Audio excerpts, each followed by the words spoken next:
and welcome to the American Scouser podcast. We're all like vertical there for a second. Got thinner. Maybe that we should go with that. Shows us a little thinner. But yes, it's Monday night. We are back. I am your host, Timuchin, as always, here in decent Chicago and the end of April. It's great allergy season for all those involved. Wifey, for example, is struggling heavily due to it.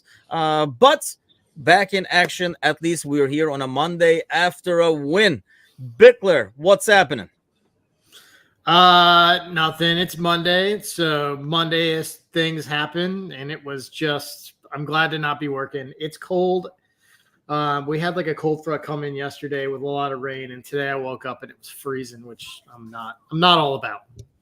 Yeah, I mean it's the end of April. It's time to put an end to that shit. Gally, how are things on the East Coast there? Things are pretty good here on the East Coast. Weather's all right. I'll tell you what, I know you opened the show saying we might have to do the show skinnier. I get any skinnier, I might be clear.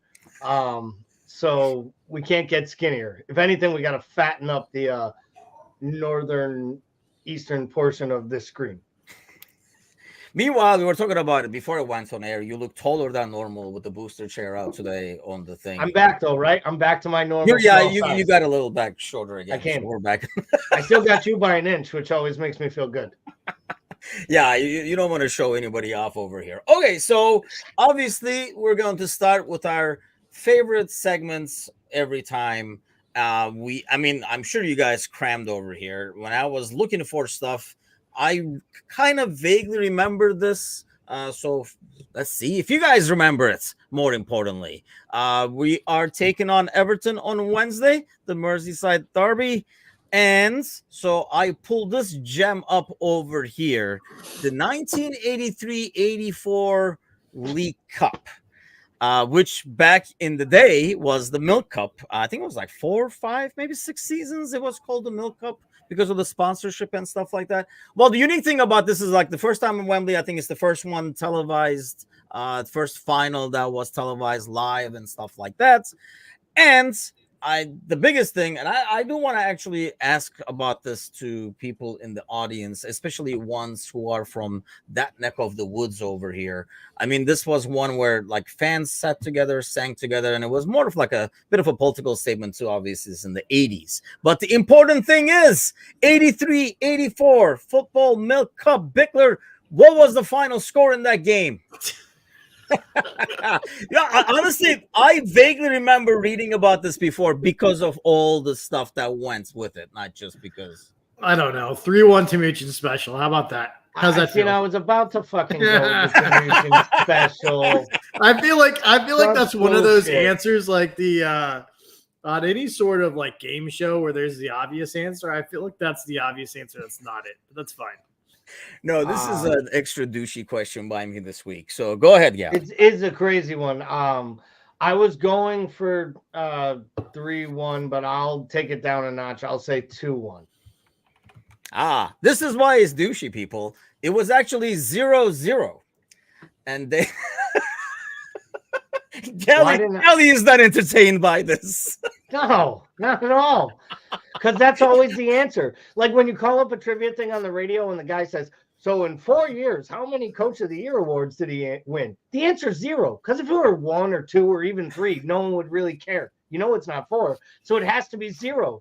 That was an all-time that game was actually 0-0. A replay was played, I think this was the 23rd and the 28th. 5 days later, they play the replay, and Liverpool wins that one 1-0. Are you not entertained? It's good fun. I'm glad. It's good fun. I'm glad we do this. You know, right? I know this. It's all about it. Do you think BJ's still listening? Do you think BJ can send some questions back in?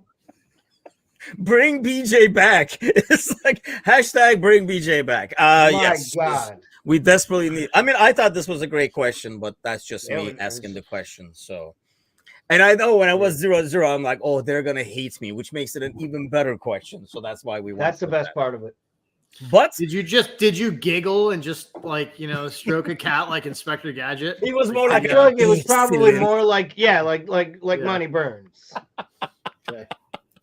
Yes, it's crazy that that we both were doing that at the exact same time. Like I knew exactly what you were going Yeah, to let's do. hope which also is a Brendan Rodgers hand.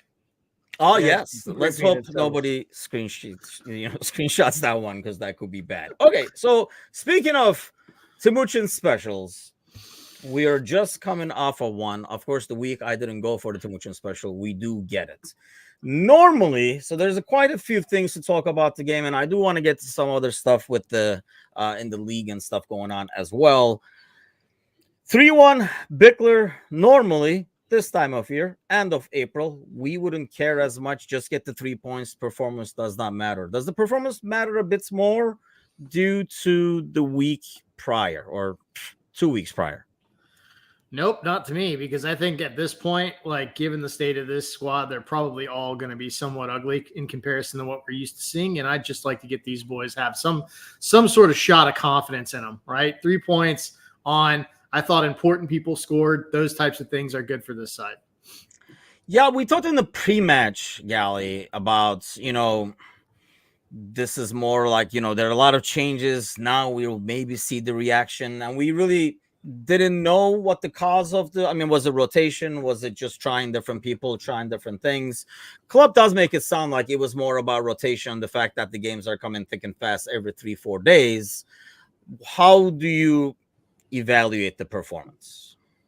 I thought it was it was a good performance. They put in a shift. The guys came in that needed to make a difference and did. And I think that's important. I thought Gakpo was good. I thought Jota was good. I thought all in all, Gravenberch was good, especially for how little people had confidence in him going into the match. And I'll raise my hand. I was shocked. Didn't really love his inclusion in the starting lineup, but I understood it. Manager made a bold decision. He went with what he believes is his best back five defenders, and he rolled the dice and played a bunch of guys that he's considered his second string this year in the attack roles. And I think that they did their job and then some. And they looked really good. They did a good job. They made the manager look smart, because had we lost the game 1-0, he would have got absolutely crucified for not starting that team in Italy. But that's a question for a different day. It pulled off. It was good. It worked. The real question is what happens Wednesday. We'll get to that later. But I thought it was a good performance. Yeah, seeing that, what is the lesson to take out of that by seeing the performance of the guys that came in the rotation? And really, aside from like Endo in midfield, you can, obviously Diaz shifted and stuff like that, but like Gally is saying, Bickler, it's all who you would consider the backups. What do you take out of that and say this belongs in the main starting 11? I think that two of the most informed players right now are in that starting 11, and they're players that aren't typically starting, and that's Gakpo and Elliott. And I think that was a big difference. And I think, I don't know, I have a little bit of an issue with the whole, like, the manager was brave with this lineup, because, like, to me, this is like low risk, high reward if you're a manager. Because if you put the same lineup up there and you lose again, like, it's more the same thing. And I feel like if you take a chance here and rotate, you look like a genius, right? Like, I just feel like he had absolutely nothing to lose by going with a different lineup here. And I think it was just, I don't think this was strategic rotation. I think this was I've seen enough from Darwin and Mo right now. That's what I think this was. And I think this was like, we're going to give these other guys some sort of a shot, some sort of injection. Gakpo is starting to come together right now. Harvey's been your better player, one of your best players for more than about 3.5 months now. You put him in the same starting lineup, you build around that. And I thought it was just an opportunity to shake it up. But I also thought that this was like really low risk, high reward on his part. That's the thing. So we talked about this and how the performance. So we wanted the reaction. We wanted a reaction. Obviously, it didn't come, Gally. Like, wait, one game. Then it's going to be Thursday. Nope, nothing on Thursday. It's the same reaction and stuff. Even though we did win the game on Thursday, I think, it wasn't attitude-wise. I guess it wasn't the reaction we expected. So, like Bickler says, it does put Klopp in a situation where it's a win-win, because he puts these guys out and says, hey, the other guys were not doing it, so we wanted the reaction. We put these guys out. And now that it's worked, he can come out and say, hey, it was rotation. It wasn't nothing about, the other guys not basically carrying the weight, which would, I assume, means on Wednesday we go back to our default settings. I think Wednesday will be a hybrid lineup of this and what's been the default settings. I do think that there will be some rotation again on Wednesday from the lineup that just started. I could see Gravenberch getting dropped and McAllister coming in, and I could see Diaz getting dropped and Mo coming in. But I would start Jota and Gakpo at this point. I really would, and I'd have Darwin and Diaz to come from the bench, and I think I'd start Harvey Elliott along McAllister and Endo if Endo can go. If Endo can't go, you know me, I'd start Jones and Elliott, but I think the manager will start Jones and Szoboszlai. Yeah, that's true. I mean, that's another thing. Like Jones and Szoboszlai are in that equation as well. Steve says we have an actual philosophy. He can plug and play, but that doesn't always pan out, though, does it? I mean, we can plug, but they don't necessarily play at times by like doing that, even though it's like the same roles. Do you take anyone from this? I mean, I guess that's what I was trying to get to, Bickler. Out of having seen this performance, do you say we got to keep riding with this guy and this guy, like Gally's saying, or do you say, hey, that was just a rotation, now everybody back to your default settings? I mean, I think you probably take some of these key pieces and keep them. I think it will be a mix of both. Like, I think there'll be some rotation. I think there's going to be some, whether it's Harvey, whether it's Gakpo, I think there are pieces in there that stay. Trent probably stays, right? He's back. So I think there are definite pieces that you kind of build around. Does Diaz need a rest? He might, but and I think that's probably great because you had Diaz on the right. You're going to plug in Mo there probably going in. So I think it'll be a mix and match here. But yeah, obviously encouraging. You want to go ahead and rotate some of these guys in, and them having good performances only helps. So a couple of performances to obviously talk about. So let's start with probably the one that's discussed the most, and I see, well, obviously today's news, and which we'll get to later on, kind of like overshadowed it, I guess. But Trent, did we just see vintage Trent in action, Gally, with the pluses and the minuses? Yeah, I mean, I think we saw it all yesterday, right? It was all there, all on display, as they like to say. I mean, the free kick is ridiculous. We're in the pub, and they're lining it up, and my buddy's just kind of getting into the game. He comments in the chat every once in a while, and he literally is like, is he far enough out to get this up and down from there? I'm like, not every player is, but he is, and this is perfect. And if he hits it, and as I'm about to say it, I'm like, and if he hits it, I was like, it goes in the net like that. And he just banged it, and it was perfect. Like, it was wonderful. There was nothing Leno could do. There was nothing the wall could do. It tried to jump. I mean, that's a perfect free kick. I thought he played well in the first half, actually, when a lot of other players weren't playing great. I thought he got better as the game went on. He started to run out of gas, which makes sense. He hasn't played in a while. But I think you see when he's creating on the ball and getting the ball into the box in dangerous areas, you just realize what you miss when you don't have him. And then you get Joe Gomez later in the game, and you remember quickly what you missed when you didn't have Trent. And it's, it's unfair to compare, Bradley and Gomez to him because like Dylan says on Instagram here, I mean, he's generational in terms of his passing and, what he can do. Not only like and he did try some like weird stuff. Some of them fell short or whatever. But Bickler, he sees some things on the pitch that really opens things up in terms of, basic things are like even freaking switching all the way to the left with one long pass. Because that, especially for a defense that's sitting back, that's like a nightmare to deal with. Yeah, and I thought you saw this a lot in the last game, not this one, but the match before it when he came and subbed on. I felt like he really changes the game because you get an unconventional switch of fields in the final third that you don't typically see, right?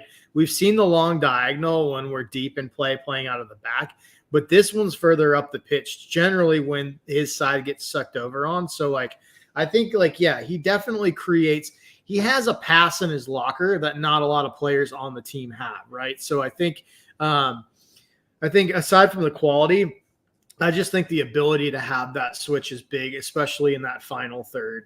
And I thought Harvey did a good job of doing the Lord's work and getting behind, like when Trent would push up. And I thought he worked really hard on both sides of the ball, which you got to have. So, I mean, obviously, moving forward with a different manager, possible different formations and stuff, we were kind of talking about a little bit this morning, but that was because before all the other rumors and the news came out. But, Gally, for the time being, we're going to go as planned. And like Bickler is saying, Elliot did do a lot of work there. I mean, the goal is more, I see that as a miscommunication. It almost felt like Elliot thought Trent would step up to him, and then we let it in this cross way too easily, I think, there, which Van Dijk was complaining about afterwards, rightfully so, because that ball came in way too easy. But moving forward for the rest of the season, who is that person on the right hand side, or is Szoboszlai not that person on the right hand side to play along Trent with Mo? I mean, I think we've seen enough of it with Szoboszlai, Trent, and Mo to think that it probably isn't what's best for the last 5 or 6 games. That's for sure. Maybe long term, we can revisit this with new tactics and a new manager and all the different things that'll come with that. I think it's Elliot right now. I don't think the manager will do that because I also think Elliot's too important, because you saw Szoboszlai come on and not really have much of an impact after he did come on. And I don't know that he's built to play from the bench. We talk about players like Jota having the mentality to come off the bench and win you a match. I think McAllister can come off the bench. He did it at his time at Brighton before he earned his spot. I don't know that Szoboszlai has done that in a really, really long time. And I don't know that it suits his game best. So I think the manager's probably going to trot him out there out of sheer knowledge of what kind of talent he has in there. But I don't know that it's the right decision. They're the only 2 options, though, I think. Yeah, I mean, I don't know. I guess my thing is, partially, I thought we weren't as poor defensively and didn't let as much go behind. Bickler, is that Elliot's? I just thought about it as as I was asking Gally too, or is that partially because Diaz was playing on the right hand side and he does track back and put in a lot more work? I mean, that's very, very possible, considering the fact that Mo looks like he has no desire to come back right now. So, yeah, I mean, that's definitely possible. You definitely get a little more of the work rate that we saw with. I mean, we saw how important that was when Mane was on the left, right? Remember how much work Mane used to do coming back and help with Genie on that side? So, I mean, I think we sometimes we overlook that front 3, right? And I think that probably definitely helps. I think it's part of the equation for sure. I think, I think in this next match, I don't know how in good faith, I don't know how as a manager you can feel good about starting Szoboszlai in this match coming up, especially against Sean Dyche. I don't know how you can do that. For me, it's pretty clear that you have to probably pivot Harvey onto the left side and play McAllister there. I think to me, it seems fairly obvious that, and I don't think, but to me, Endo's kind of locked in there until you have more depth and more options, right? I think you got it. To me, that's the best midfield, and I think you go from there. Maybe Gally's right. Maybe Szoboszlai just gets in based on talent, and based on his floor being so high. But to me, with 5 games left, we're past the point of figuring it out whether it'll work or not. To me, you got to go the best with what's been proven, and that's what's been proven so far. Yeah, because I mean, it's that time of year. I mean, we're talking about results matter, and you got to basically make the right decision now. No, can't look for room for improvements and crap like that. Nick says Sean Douche, as I like to call him, will be deploying a low block. Nunes Amora gambles in the derby, and Mo has to. I mean, you almost figured Mo has to start, right? I mean, he got his rest, and then he will be coming back. Nunes, I agree with Nick. I feel like in a low block, and I don't want to ask with Endo. We were going back and forth with Bickler about Endo as well. When a team sits back, I don't feel like right now we don't have another option or an alternative that's better. But I feel like Nunez and Endo, but let's start with Nunez, are not ideal for that kind of a setup. That's a low block, mainly due to how we play. It's not like we're just going to be crossing balls into them, and you probably don't want to anyway when they're just going to park 4 center backs in the middle there. That's why I think it'll be. I mean, for me, it would be Gakpo, Mo, and Jota through the middle, and I think that's your best setup to play Everton. I don't know that you need an Endo against Everton, and I do think at times he's looked a little gassed himself, and he did play in Italy as well. So Maybe it's McAllister back in the 6 for this match against Everton, not really worrying about it too much, and then still having him to create from deeper. And that would allow you, if you wanted to even play. I know we don't love the Jones and Elliott, or maybe Gravenberch again and give him another run out. He hasn't played a lot of football, so to have 2 starts that quick. But, I mean, he was impressive, I will say, and he was pretty in composure and didn't turn the ball over, which I like because that's been one of my biggest knocks on him. So it'll be interesting to see what he does in the midfield for sure. Yeah, let me ask you about Endo, because we were talking about this on Discord during the game, Bickler. I feel like moving forward, he would be a perfect piece in terms of coming in when we have the lead, because I think that's when he's at his best, like we saw in the second half, because he can cut the passes, stop the attack, and then he's really good then passing it and like getting it to the feet of the people who are going to do something with it.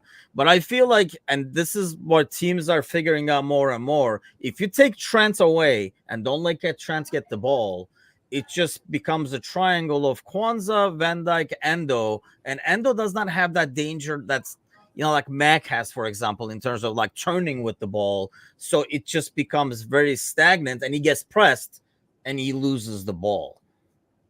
Do you agree that against the low block, McAllister is probably a better option?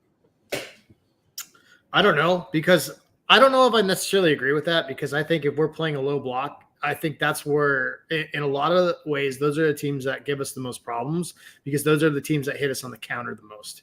And I think if you're worried about conceding off of a counter, which we've done consistently all year, like I want my best defender in the hole, in the 6.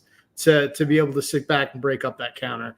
I think if you look at just terms of game intelligence and like breaking down angles on short-sighted situations and transition, I think I'd like Endo in that spot to make that decision on who to mark, who to go in, what angle, what channel to cut off, etc. Versus McAllister, who typically when he's played in the 6 has played in a dual pivot. So that's my argument there. I think Endo doesn't get enough credit for his. I think he's better on the ball than most people do. And I think typically we're used to seeing balls get pinged over the top on either side wide. And I think what Endo does well is he threads balls through the middle. I think that's what he's good. I think he's really good at breaking lines through the middle. So I think it's just a different. And I think if you're concerned about his pace of play while he's on the ball, I think bringing him off the bench is the last thing you want to do with a player like that, personally. So I think those players do better when they start and they adjust to the pace of play throughout the match. I don't know any of our midfielders who haven't had a sort of a span of games where they've looked slow in releasing and getting caught on the ball. Jones included, which, he didn't do for essentially 18 months. So, and I think part of that is the fact that we're insistent on playing everything out of the back for no fucking reason. Sometimes just kick it out, right? And reset. Yeah. Kick it out and reset. There's no reason to make some of the passes that we were making in super dangerous areas of the pitch. The reason we got scored on is because we turned the ball over in a bad area of the pitch. Yeah. And if you do that, a team who rotates the ball quickly enough is going to find the spot where you don't have coverage. And that's exactly what happened. We were short a man on the far post on that play because we turned the ball over and didn't recover enough in time. And I just think that's what happens when you insist on playing it out instead of sometimes making the smart option resetting. Especially in that moment, it was very unnecessary. Dylan says Endo takes far too many touches for a CDM. Fabinho in his prime was more of a breakup play and play it forward. I think I don't think when I say his pace, I think his pace on the ball in terms of, he doesn't have that threat. That's not his thing, to be able to suddenly do a quick turn and then take advantage of the space behind him. He's just not that kind of guy. But I do see him more break up the play and play the play fast when we have the lead and we're actually now kind of not in a full attack versus full defense mode. Gally, where are you at with that end of thing? Yeah, I'm kind of in between both. Yeah, I think Paul's right. I don't know that Endo always gets all the I don't think he gets all the plaudits, and I think people do kind of downgrade what he does on the ball. I think he does do some good things, especially with moving the ball forward, and he does like to pass to the striker, which sometimes really works well, and sometimes goes to Darwin and bounces off him, and then the defender gets it. Or he's offside. Or he's offsides, usually. But I do think We kid, Darwin, we kid. But I also think that what's really happening there, I think at times I do think he's tired. Like I think he's just been asked to play so many minutes, and he's played, like when you look at the minutes he's played, I also worry about him because he's a walking yellow card, and in a match like this, you can't get a early yellow in a derby with Everton because it'll quickly get to a point where you have two. And I just think that this might be a perfect midweek match to give him a little rest, get him fresh, because to me he's more valuable against Spurs and Villa than he is, even Wolves, than he is against Everton in that toothless attack. Yeah, and that's a good point. Like I say, I think we don't want Mecca there at the 6, not because. Well, let me ask you, Bickler, when we compare those two, is it because Mecca is a lot less effective defensively, or we're just losing way too much of him going forward and we don't want to put him at 6? Like, why would you prefer Endo? I think he's a downgrade from Endo defensively, and you handicapped his biggest asset. Gotcha. Yeah. How about against it? Like, even against a team like Everton, where we expect them to just like park it and play on the counter and play for set pieces, you would not use Mecca at the 6? No, well, I wouldn't know, because I think that we've shown over the course of like even 7, 8, 9 years with Klopp that we struggle against a low block to break it down, right? And I think typically you need one of two things. You need a guy who's willing to take a player 1v1 and pull somebody out of position. And 2, you need a person with the vision to make the pass, right? And I think with McAllister, you may not get the guy that takes everybody one-on-one, but you certainly get the guy that sees passes nobody else sees. And sometimes you need that because you need an unconventional pass a lot of times to break down that low block. Yeah, I think that's the thing. Like, he's just too valuable creating, and that's probably why you want him there. And I do want him there. I really want to see him and Trent on the pitch more often, where we utilize both of them in terms of being creative, so that, teams can't focus on just taking Trent away or just taking Mac away. It's difficult to take two guys away at the same time. But I do see, like I said, I kind of see Endo in the future as more like a Milner coming in the 60th, 65 minutes, getting that yellow card that Gally is talking about if need be, stopping some, and then, starting counters where we kind of like tack onto the lead and stuff like that. But that's for the next manager to worry about and decide. And so it is sounding like, at least in the rumor wise, that Amorim might not be the guy, Gally. I mean, I literally mocked the thought of it this morning about West Ham. Because if he's really going to West Ham, does that mean that either A, we were not interested, or B, he's on the wrong plane, or he doesn't know what he's doing? Because why would he choose that unless he doesn't want the big stage, which doesn't make sense? Well, maybe he doesn't want to replace Klopp and have a 2-year, 3-year window and have himself tarnished as failing at a big club. Now, I thought it sounded like all things were pointing towards it. I think it might be that they gave him an interview and they left saying, yeah, we really like you. And when they didn't make that offer that everyone said was rumored out there, he said, oh, wait, you mean you're not going to offer me this job? And then a club like West Ham came and said, we're going to offer you to move to London. We're going to pay you good money. We have a pretty talented roster that's competed in Europe for a few years in a row. We're almost there again. And you can cut your teeth here and you can still move on to Liverpool or Manchester United or some other big club later on down the road. And, if Edwards and them had offered him the job, I think he would have accepted it, because nowhere has anyone said Liverpool offered him a job that he turned down. And for that, it makes me think he wasn't maybe as high the candidate that we thought, or he was never really ready for this job if he's willing to turn it down or turn down the opportunity to wait for them to decide to go be the manager of West Ham. But if he does, good luck to him.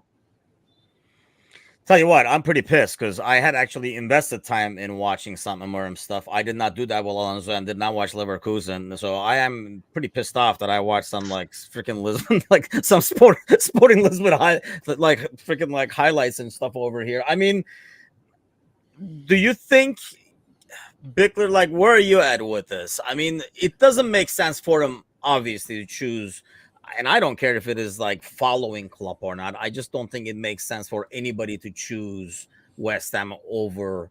I mean, obviously, you're following Moyes is a bit easier than following Klopp, but I just don't see him like necessarily selecting that.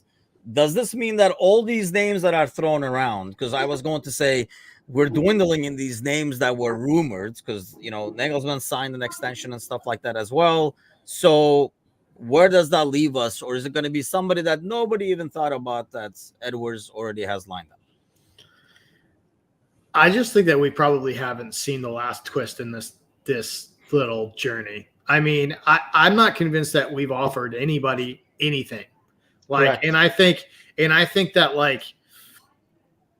look, Ornstein also said that Edwards is off. Okay. And we all know what happened there. Edwards came back. Right. Sure. So I mean, these guys don't always know. They don't always nail it, even though I think Ornstein probably has the best track record of anybody right now in the last 18 to 24 months on this club. I don't think that he is necessarily I just don't think that this is over just because he said it's over. So if we do hire somebody, I know I don't know if we're allowed to talk about the elephant in the room with Mourinho at the game in London, but I think if we hire somebody, I think it's more likely to be somebody completely out of left field. And I think it's more likely to be somebody that Edwards is really going to take a shot on as a younger manager. Somebody that we didn't see coming versus a retread, one of the big managers that's just coming in from another big club. But like I said, I don't think the Amarim thing is dead yet. I don't think it is. Honestly, I don't either. Jamie says pretty sure we're able to have a meeting in London. Maybe Edwards is not allowed in city limits or something like that. But yeah, I mean that's another thing. We can have. Yeah. I honestly, when the first news came out, we kind of laughed at it in the morning during the morning show when the West Ham thing came out. But I also thought about it, Gally, as almost like another bargaining chip, negotiation ploy and stuff like that. Because obviously Sporting wants something for it as well. And is this kind of maybe we're taking too long and this is their way of Amarim's party of saying, if you guys want him, you guys got to hurry up because he has to, he has other offers that he has to consider? Or do you think it's just a coincidence? Like I say, when I first heard the news, I took it as he's trying to speed up the process one way or the other.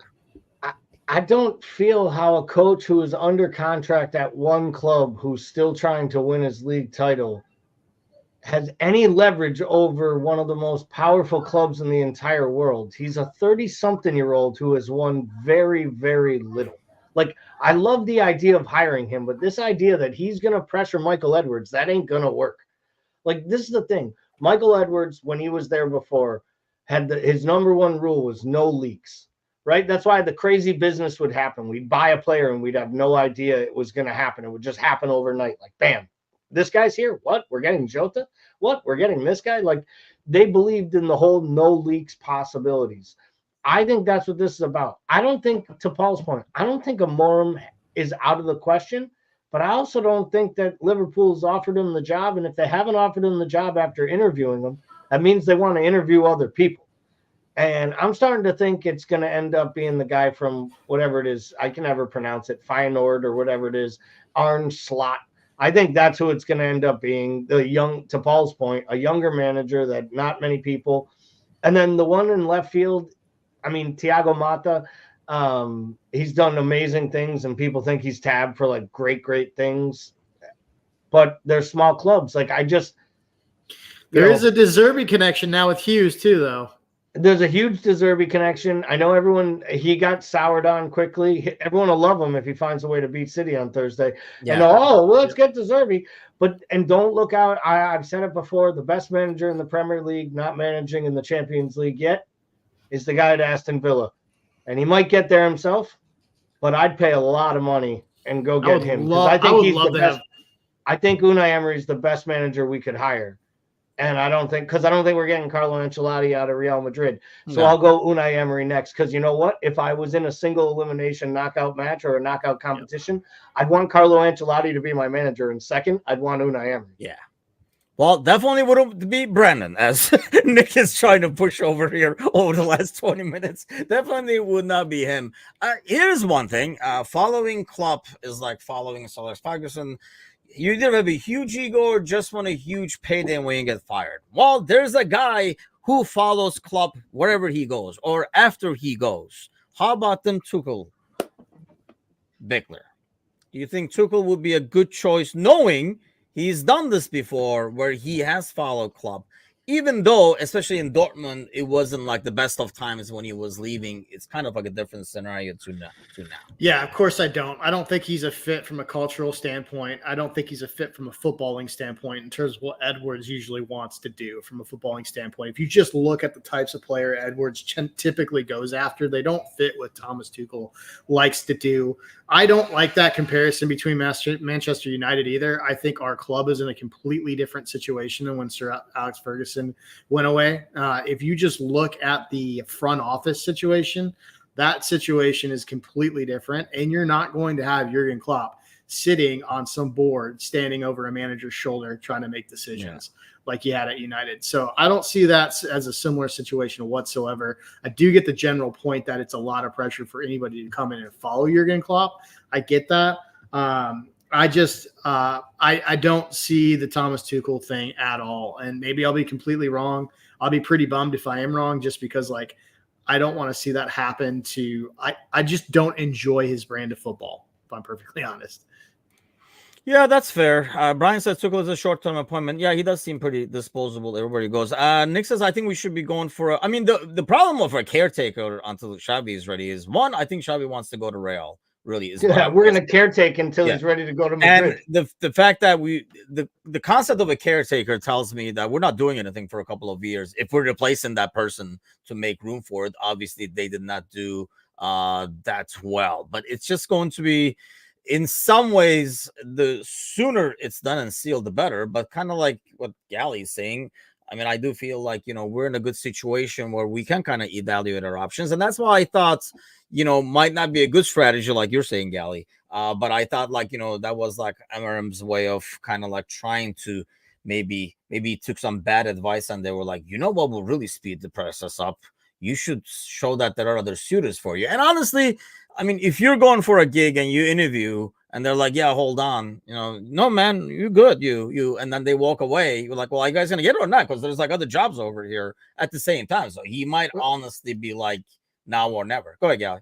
Yeah, no, I was laughing earlier. Jamie was like, we can have a meeting with him in London. We absolutely can. But it was West Ham's company charter that flew him. We'll just pick him up at the airport. Even better.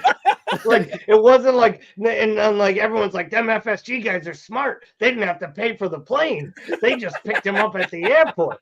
They let West Ham bring him in. I mean, I think it's a smart move. Maybe West Ham's trying to prove to Paqueta to stay one more year and see out another year in this project. They have some other players they're trying to sign. I think, West Ham's got some really good talented players. There's a couple of them I want to sign this summer. And for once, it's not Jared Bowen. There's some talent on that roster that some of the Premier League, better clubs in the Premier League are going to try to pick off. And, I don't think it'll be an English manager. I really don't. I don't think Gary O'Neill gets a shot at this job. I don't think Graham Potter's in the frame. I don't think those guys are in. Maybe a guy like De Zerbi is up for it. And that's even a big stretch. I've seen all the Marco Bielsas. They're not going to hire Bielsa. Him sitting there fake on the bucket can you imagine that? These guys running. Like, can you imagine Darwin and Bielsa? I could just imagine them grabbing each other by the throat and going at it the entire time.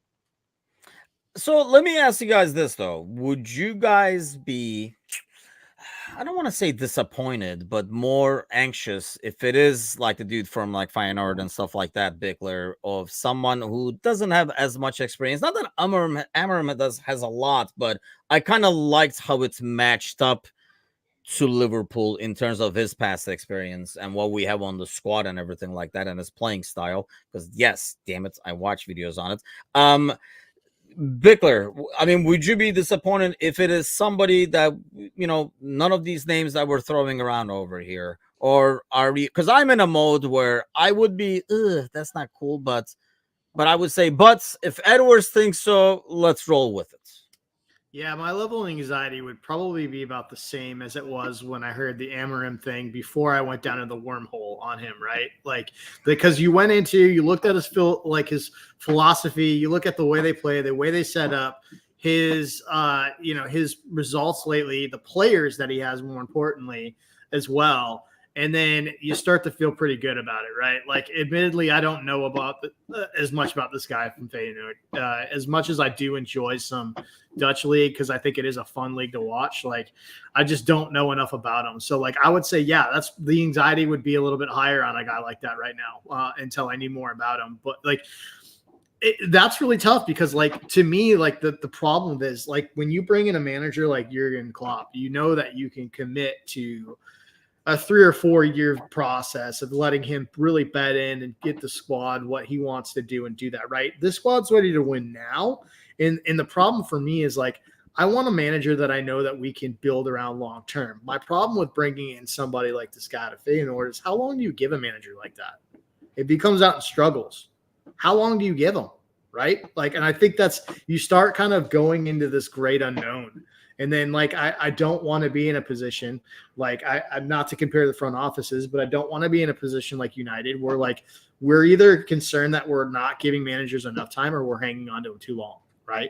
Like, and I think we have a different locker room. Like, so I think the players help sort that a little bit differently than like you would at United, where I just think you have a couple of poison chalices and then you have a series of issues inside that locker room.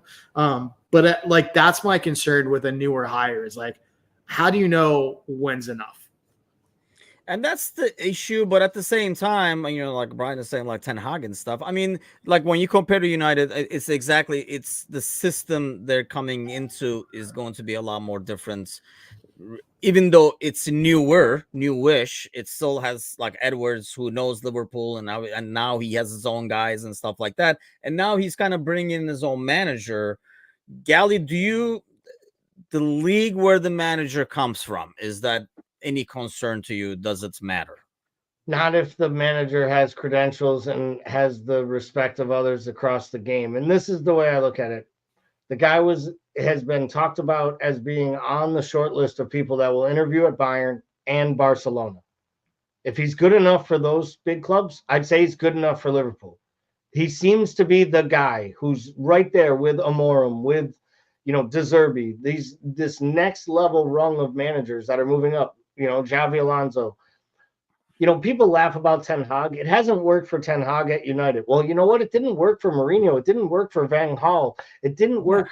It didn't work for guys who have won Champions Leagues, not one, multiple Champions Leagues. Like, there's something wrong. There's a rot at United. Mourinho made the joke after watching the FA Cup final. He said, there were 2 players that started today that I wanted to sell when I was there 5 years ago. What does that tell you about this? And those are the players that are winning United matches, though. That's the hilarious thing. That's how bad it is. Yeah. And this is the issue they have. So, we can all joke about Ten Hag because he has been like a fun meme. But, like, Bayern wanted to hire him before they got Tuchel. He went to United. Like, these are guys that are well respected around the game. And I think that I think Slot was always one that was going to be interesting.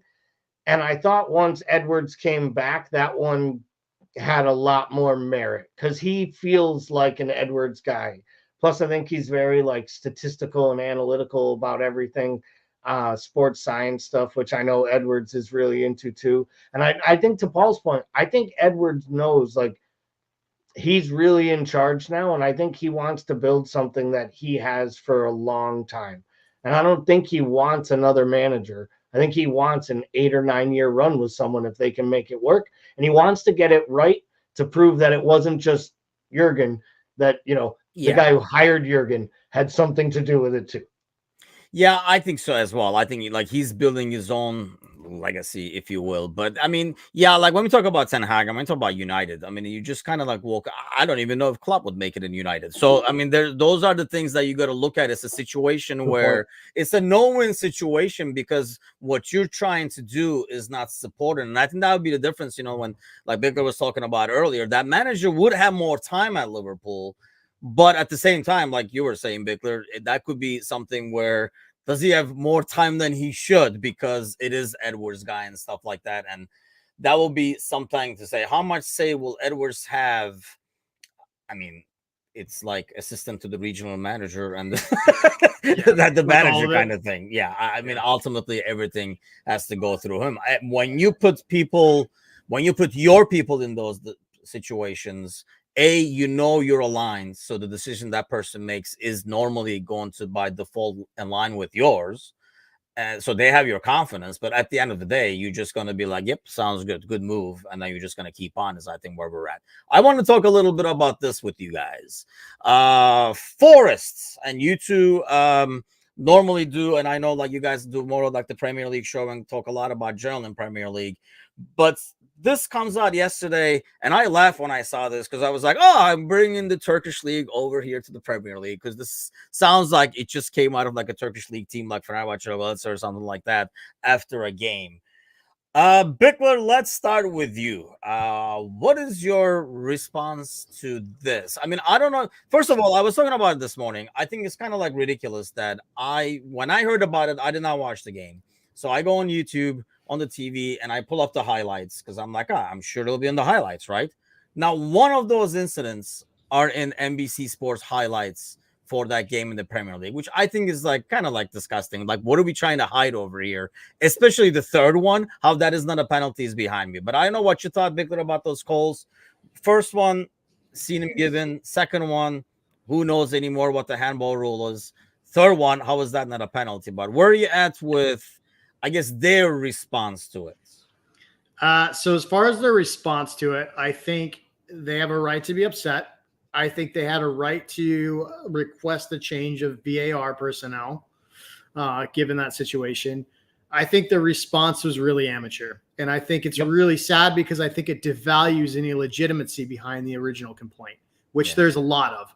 The first two, for me, there's not enough there to overturn on VAR, but the third one is certainly wrong. Like it's an incorrect decision. And I think they have a legitimate complaint. And if you just want to see the difference between how it should have been handled and how it was handled, look at how Liverpool handled Tottenham. I think they came out with a strongly worded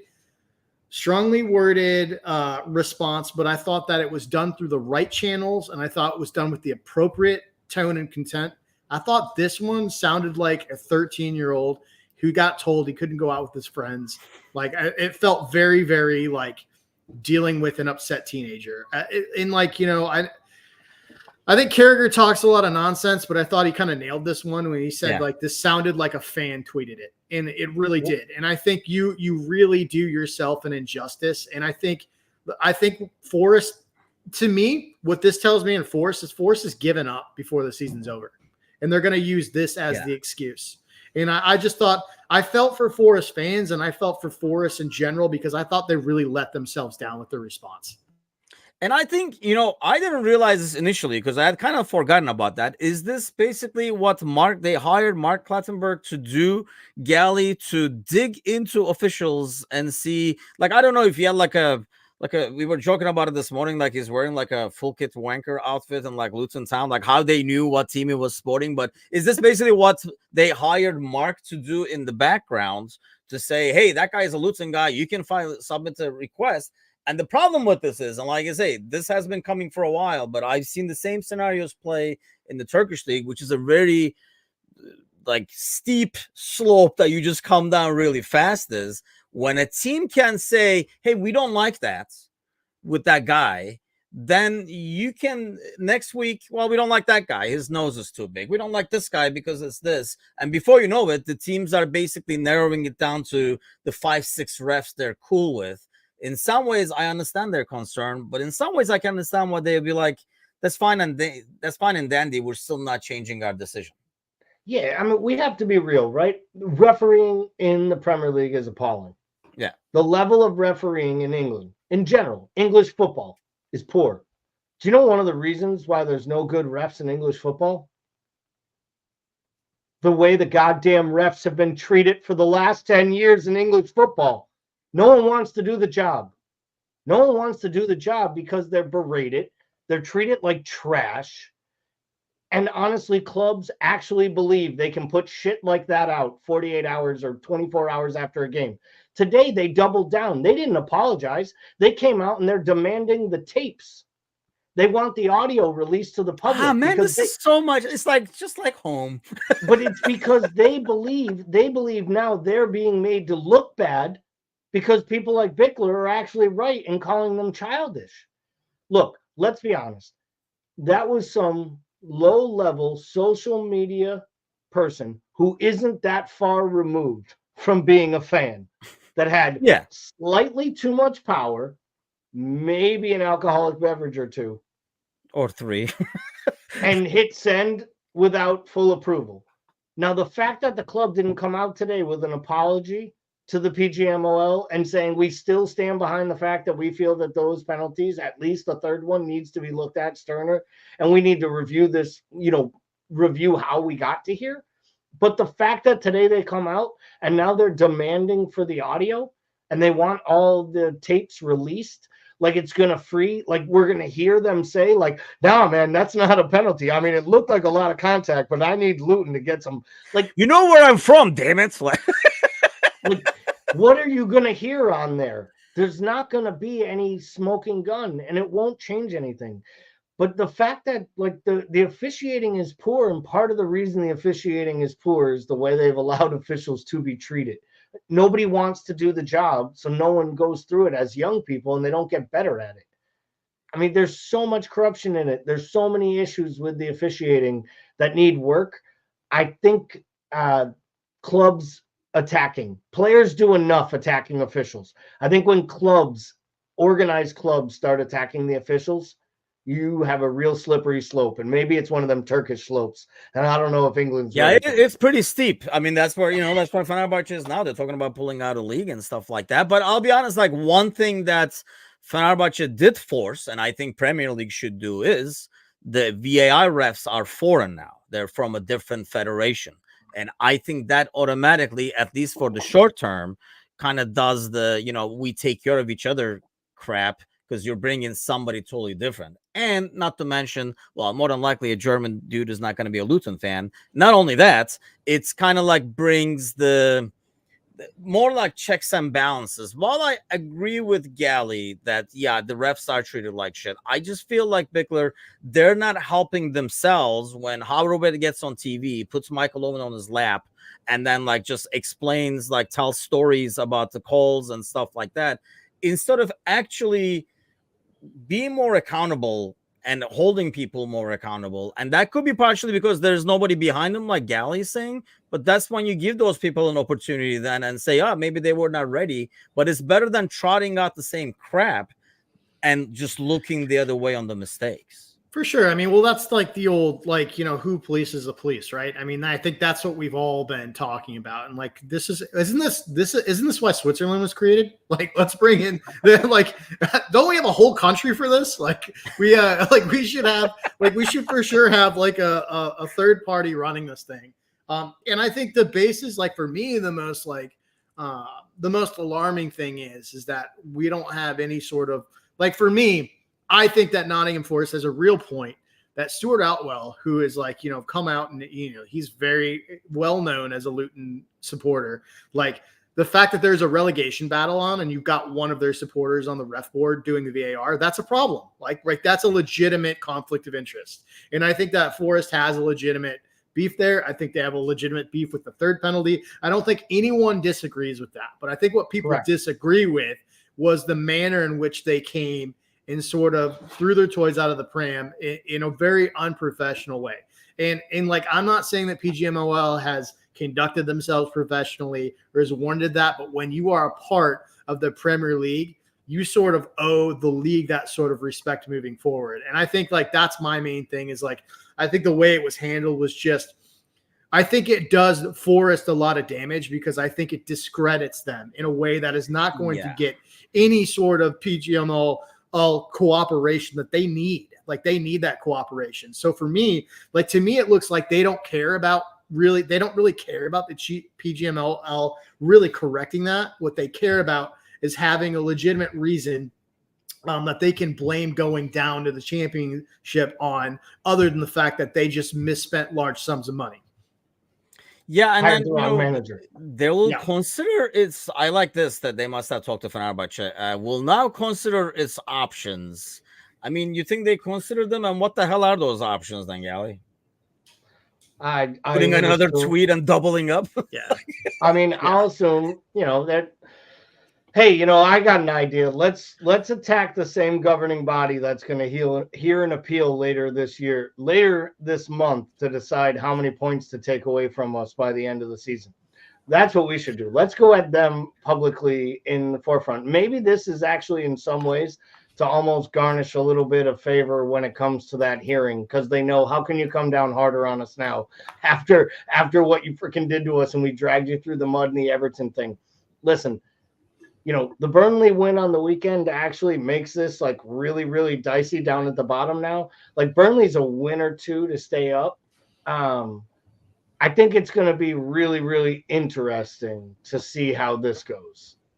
Yeah, I mean, there's kind of like setting the table too, because like Kazi says in the comments, I mean, they realize nothing is going to be changing in terms of results. But if nothing else, yes, that helps the hearing. And two, it definitely helps create some extra. But this is how a league goes down. And I do blame how PGML has handled the entire fiascos all along the season to bring it to this point. The only thing going for them is there's only like 5-6 weeks left in the season. Otherwise, the way they've handled things is basically gone downhill more and more and more, and kind of like opens the door for these. But let's hope we don't talk any freaking referee crap after Wednesday's game. But as we head that way, we kind of made our starting lineups for the most part, I think. But Bickler, let's get a prediction from you on the way out. How do you think this team, did they build up on this, or was this kind of like just a well-played half at the end of the day? I just think that Everton are shite, really. I think we win this 2-0. I will call a clean sheet on this one. I just think I think we have the ability to pin them deep and do enough, and I don't see enough out of Everton from an attacking standpoint to think that they're going to get one in, but we'll see what happens. Gally, what do you have? I was going to go bigger. I'm going to say 3-0. I do think they find a way to keep a clean sheet. That Everton team looks really poor, and I think the last couple wins almost gives them enough for them to kind of start to see a little bit of daylight for themselves. I think they kind of know that they squeak out a point or two here or there, and they're probably safe. Everton are. And I think this is too much. I think Liverpool come out, hit them early, score 3, and get out of there with a victory. 3 points, 3 in the good guy column. Cosgrove says 5-0 Liverpool. Fuck it. It's almost all like right. Sir Z must have hacked into Cosgrove's account, because that's usually his prediction. But I think, Brian is going with the Timuchin special. I agree. This is going to be a rare call for a clean sheet for me. I do go with the 2-0 as well. It's just a matter of like, are we going to be able to open them up to get one goal? And because knowing Sean Douche, even if they're a goal down, they're not going to come out. They're going to keep playing like that till like the 70th minute and stuff like that. And afterwards, do we get one on the counter is more than anything else. Good news is maybe we can play out of the back this game.